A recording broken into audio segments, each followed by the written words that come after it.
Hey, Alicia here, sound architect and creator of Cryptowaves, the project that takes cryptocurrency graphs and turns them into sounds.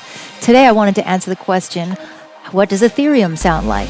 So I started out, like all of these graphs, by using tradingview.com. You'll notice that Ethereum is fairly up and down, and when you translate that into a wavetable, it gives it kind of a grainy and complex texture.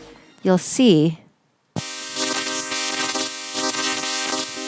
there's a nice staticky layer over it. So this made it really good for distorted sounding strings and basses. This bass is actually made from two separate layers of Ethereum fed through different LFOs and spectral morphs.